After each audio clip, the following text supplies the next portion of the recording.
शुक्रवार के दिन छोटा 2 साल का 3 साल का बच्चा भी सिर पे टोपी पहन के मस्जिद जाते हैं नमाज पढ़ने के लिए। उनका धर्म उनको एकता सिखाते हैं। हर मुसीबत में वो लोग एक साथ हो जाते हैं। हिंदुओं का धर्म चाहे कितना भी पवित्र हो, कितना भी उदारता हो, लेकिन आज तक ये धर्म सबको जात पात भेदभाव में बांट कर रख दिया है। रेखा गुप्ता को राजनीति में आने से पहले ये सोचना चाहिए, वो एक थोपी हुई मुख्यमंत्री है। दिल्ली ने जो बीजेपी को वोट दिया, नरेंद्र मोदी के नाम पे वोट दिया, और उनको योगी मॉडल चाहिए। योगी मॉडल के नाम पे आकर यूपी का हर मुसलमान थर कांपता है। उसकी मजाल नहीं है कि हिंदू की बेटी और उसके व्यापार को हाथ लगा दे। मैं केवल और केवल यहाँ पे 3 जिहादियों को मारने के लिए आया था। 50,000 रुपए विशाल धानक अपने आप ऊपर से दूंगा यदि उन जिहादियों को कोई मेरे पास मेरठ में लाके देगा। एक को भी कोई लेके आएगा। 50,000 रुपए की घोषणा मैं कर रहा हूँ अपनी ओर से। जय श्री राम, जय हिंदू राष्ट्र। अगर पुलिस ने किसी को पकड़ा है तो सामने मीडिया के लाओ ना, उनको दिखाओ कि हमने इन लोगों को पकड़ा है। आज तक एक की पेशी नहीं दिखाई मीडिया पे। ये हिंदुओं के ऊपर बार बार अत्याचार हो रही है। ये जागरूकता हिंदुओं के अंदर आना चाहिए। सरकार के ऊपर ब्लेम देंगे, सरकार के कठपुतली है पुलिस, इसको न्यूट्रलाइज करने का कोशिश कर रही है। इस केस को आगे ही नहीं आने दे रहे। 2 परिवार का विवाद बोल दिया। ये 2 परिवार का विवाद नहीं है। जब धर्म के नाम पर देश विभाजित हुआ था, उसके बाद किस बात की यहाँ पर उनका रहना। पूरी तरह से रेखा गुप्ता नाकाम है, सरकार नाकाम है। इनको योगी मॉडल अपनाना चाहिए। अभी तक इन्होंने कोई कार्रवाई नहीं किया। बुलडोजर कार्रवाई भी हो रहा था, छज्जा तोड़ के बस छोड़ दिया गया। पूरी तरह से बुलडोजर कार्रवाई भी नहीं की गई। जितने भी हिंदू भाई आए हुए हैं किसी को वहाँ पे जाने नहीं दे रहे। उनको डंडों से मार के भगाया जा रहा है। मीडिया कर्मी वहाँ पर आ रहे हैं। मीडिया कर्मियों को डंडों से पीटा जा रहा है। सलीम वास्तविक के अटैक वालों को 2 दिन के अंदर गोली मार दी गई थी। ऐसा ही मानना चाहिए इनको भी। हमारा रिश्तेदार था क्या तरुण? एक भाई हिंदू है, भाई है वो हमारा। ये जब ये सब कुछ भेदभाव भूलकर जब एकता दिखाएंगे, तब किसी का हिम्मत नहीं है। हमारा सारे जनता को छोड़ दो, हमारा नागा सन्यासी अगर एक हो जाए ना, तो हमारा ये खत्म, ये विवाद एक दिन में खत्म हो जाएगा। ये 6 दिन हो गए, यहाँ की पब्लिक पुलिस सोई हुई है, प्रशासन सोया हुआ है, बीजेपी कुछ कर नहीं कर राजी। जैसा हमारे योगी जी काम करते हैं ना, ऐसे ही इनका एनकाउंटर होना चाहिए। और एक का घर नहीं, सबके पे बिल्डोजर चलना चाहिए। अंदर की जो इनकी जिहाद है ना, वो जिहाद ने इनसे काम करवाया ये सारा।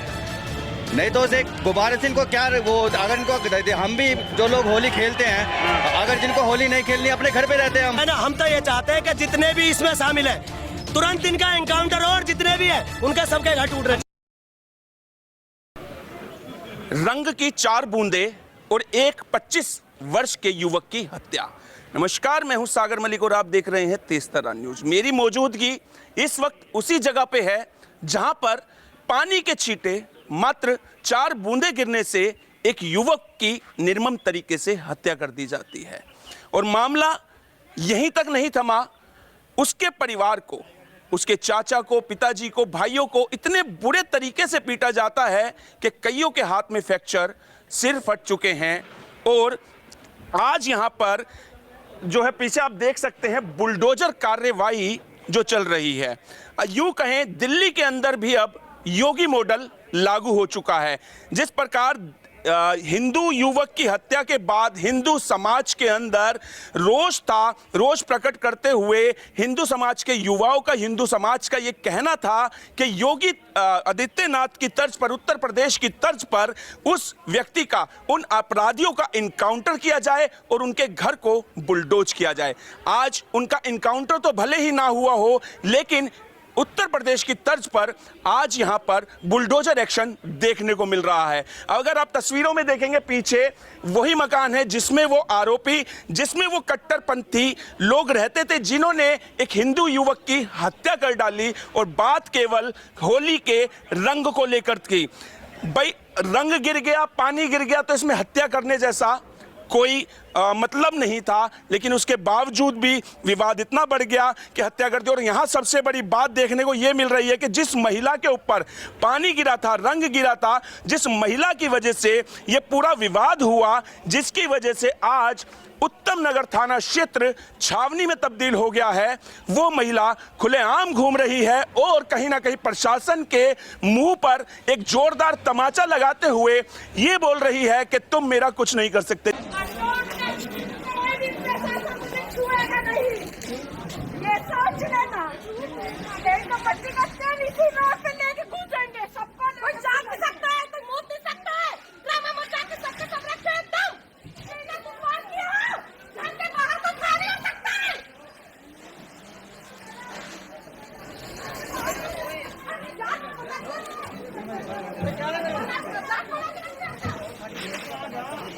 जिस महिला की वजह से विवाद हुआ, आखिरकार वो पुलिस की गिरफ्त से क्यों बाहर है? हालांकि इसमें 6 से 7 आरोपियों को दिल्ली पुलिस द्वारा पकड़ा जा चुका है और उन सभी को कहां रखा गया है अभी तक किसी को नहीं मालूम। उन्हें जेल भेज दिया गया है, रिमांड पर हैं। लेकिन यहां सबसे बड़ा सवाल यह खड़ा होता है कि जिस महिला की वजह से यह सारा विवाद खड़ा हुआ, वो महिला बाहर कैसे घूम रही है? तो देखिए, थाने के पास ही तमाम हिंदू समाज जो है मौजूद है, लोगों के अंदर आक्रोश है, तमाम यहाँ पर हिंदुओं की भीड़ देखने को मिल रही है, हिंदू एकजुट हो चुके हैं और कहीं ना कहीं उनका जो है संदेश है कि कट्टरपंथी मौलानाओं को या कट्टरपंथी लोगों को अब कतई बख्शा नहीं जाएगा। जी, क्या नाम है आपका? मेरा नाम प्रदीप है। कहाँ से आए? मैं सुभाष नगर से आया हूँ। सुभाष नगर से। तो क्या जिस प्रकार तरुण की यहाँ पर निर्मम तरीके से हत्या कर दी गई है, कहाँ तक ये सही है? मतलब पानी की 4 बूंदे गिरी और एक युवक की हत्या कर दी गई। ये दरअसल इनके मन में एक बहुत कहेगा ना गुस्सा था, हाँ। उसके प्रति जो वो उबल रहा था, वो उस गुस्से ने इनसे काम करवाया। ये अच्छा, अंदर की जो इनकी जिहाद है ना, वो जिहाद ने इनसे काम करवाया ये सारा। नहीं तो उसे गुब्बारे से इनको क्या वो, अगर इनको हम भी जो लोग होली खेलते हैं, अगर जिनको होली नहीं खेलनी अपने घर पे रहते हैं हम, इनको क्या जरूरत थी कि ये बाहर निकल रहा है? इनको चाहिए था कुछ पंगा हो और ये 2-4 हिंदुओं को मारे।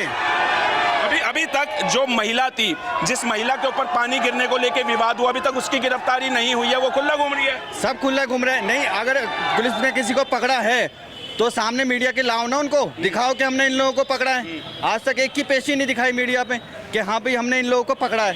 तो लोगों का तो ये भी कहना है कि जिस प्रकार उत्तर प्रदेश के अंदर अपराधियों के इनकाउंटर होते हैं, उनके घर बुलडोज कर दिए जाते हैं, यहाँ पे इनका इनकाउंटर होना चाहिए।